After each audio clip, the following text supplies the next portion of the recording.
Welcome to Casual Politics, Dennis Macshane. Thank you very much for accepting my request. You need no introduction. You've been a former Europe minister, and very recently you wrote a book about, and you set out your views that why Britain needs to vote to stay within the EU. So why do you think that we'd be better off if we stay within the EU? For three basic reasons. Number one, English or British history. For 1,000 years, Britain's been and England's been a European power. We've had kings who've been immigrants coming and sitting on our throne.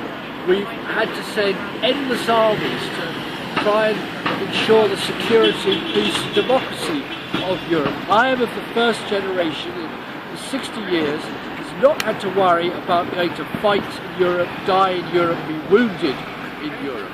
Secondly, we're a nation of traders. That's how we make our money. We buy and sell, we produce goods, we invent services. 9 out of 10 banks in the city are foreign owned. Our car industry is foreign owned. To say that they should lose access to the single market of 500 million middle class consumers, lose that automatic access is absolutely crazy. There's a third reason. Europe's now a huge, wonderful kaleidoscope of cultures, of national identities, of language, of poetry, of films, of music. And Europe's got more national cultures than ever before. I don't want to return to a Europe of barbed wire frontiers, a Europe like the Balkans.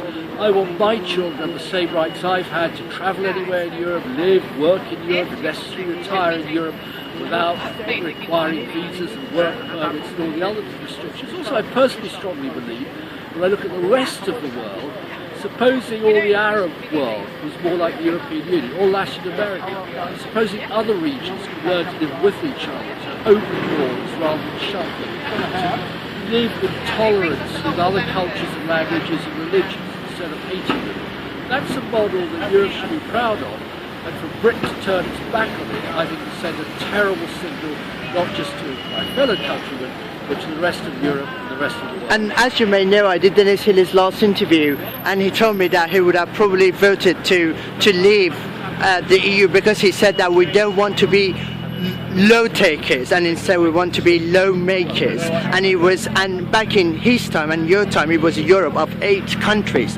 and now it's a Europe of 28 countries. How would you justify that? It was a Europe of 6 countries, then a Europe of 9, then of 15, now it's 28. That is wonderful.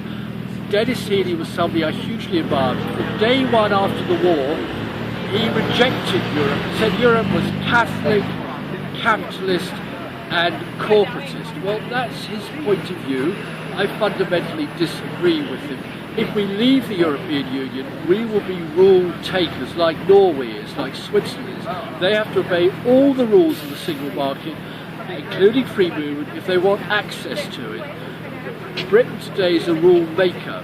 Many of the rules that govern Europe have been made under the leadership of British Prime Ministers and governments from Margaret Thatcher onwards. So much as I honour the memory of Dennis Healy, sometimes even Homer can nod, even giants have feet of clay. He was a big man, a cultured man, but he was wrong, and wrong again on the need to support the integration of European nations. And last question, as a former Europe minister, did you ever have a feeling that your voice is not being heard and it's been overshadowed by the other 27 countries in the European Council? No, because I'm an elected politician, so I work democratically, I find allies and partners. I, as a minister, stop things happening that other countries wanted to do. Sometimes we will be outvoted, but that's called democracy. So again and again, on the whole, Britain found itself in a majority for the policies it thought was important. And as a result, we've opened the border with Gibraltar. We have got the support of all of Europe in our difficulty with Argentina on the Falkland Islands. We've had the support of European nations and many other geopolitical issues where if we were just by ourselves, our voice wouldn't be heard and we'd have no weight in the world. Where we speak and work with the rest of Europe, we count for something. And to rip that apart, to go back to an isolated Britain, I think is historically a very wrong decision to take today. Dennis Macshane, thank you very much, and it was a great pleasure to have you for Casual Politics. Thank you very much. Thank you.